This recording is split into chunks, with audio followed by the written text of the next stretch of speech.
the best leaders, of course, are the ones that learn both from successes, but also from challenges and tougher times.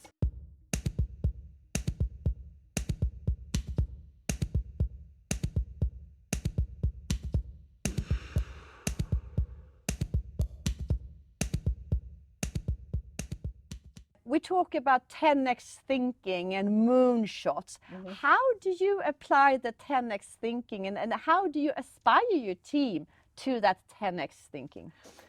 Yeah, I must admit, it's not always easy. It's kind of easy, like in the day-to-day work, that you get drowned into details, and you have your to-do list, and you can see like people are really focused.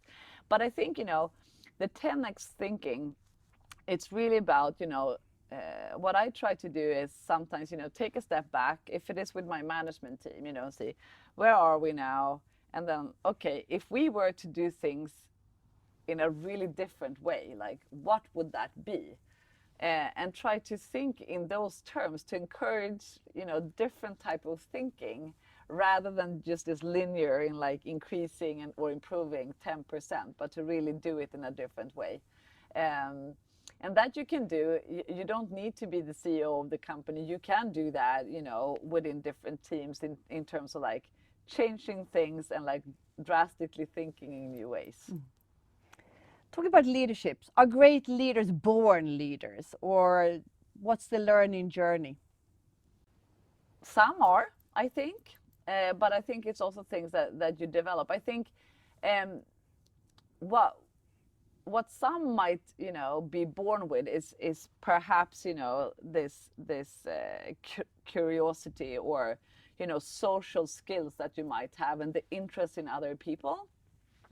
But that is also something that you can learn and train. And I think some might have more of that with them, and some are learning. I think that the best leaders, of course, are the ones that learn both from successes, but also from challenges and tougher times.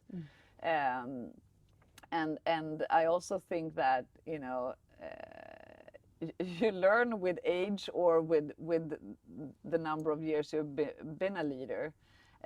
For me, I think that I got my first leadership position when I was 25.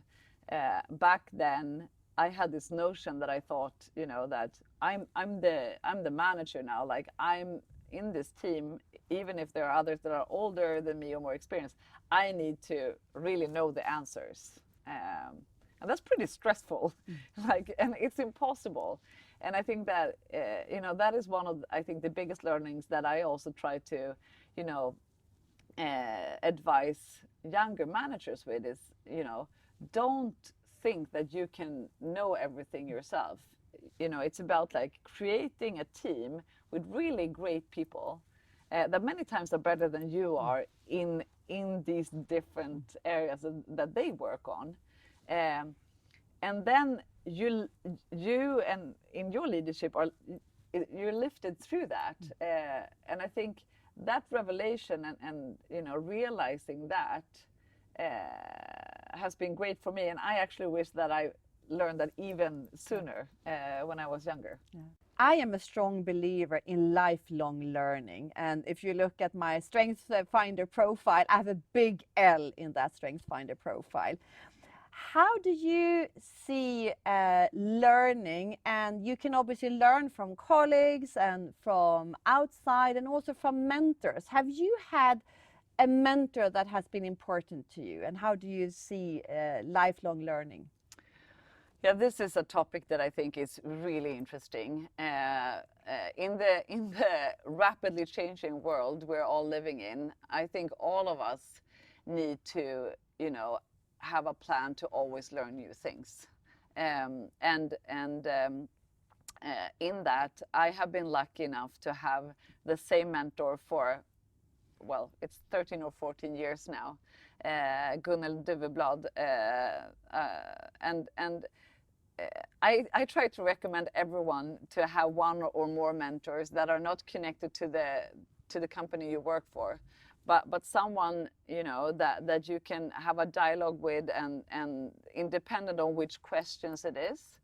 And if you find someone that, you know, that you work well with, for me it's been a luxury to have the same person for this long that knows me inside out, where sometimes we talk once per quarter and sometimes we talk every week, and it's always just lifting the phone and picking up where we ended.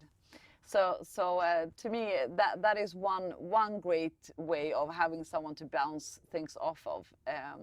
But also connected to the lifelong learning question, it's about understanding and finding different ways to learn new things along the way.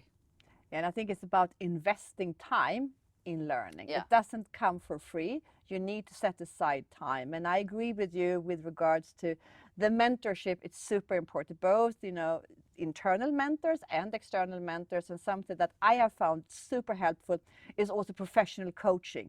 To have a professional coach that can challenge you in your perspectives. Have you worked with professional coaching? Yeah, a little bit. When I first got the role I have now, I got the opportunity to work with a coach for a year. And that was really helpful to me, because that was the first time that I became a manager of managers, which was very different from managing individual contributors.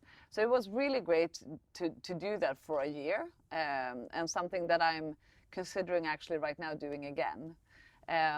But then I also think, because the investment in time to learn new things, I think is key. And I also think, you know, nowadays it's not about you having to go back to sit in a school bench for 2 to 4 years. Online is providing so many new opportunities too, in terms of online classes, or I learn a lot from listening to podcasts, or, you know, doing other things online. And on the topic of mentoring, I also try to learn a lot from younger people. So a mentor doesn't necessarily have to be, you know, an older person with a certain type of experience. It can really be about also learning from younger people with a completely different mindset. So I think the combination of different mentors, but also different ways to, you know, learn and get new perspectives is really key to, well, to stay relevant.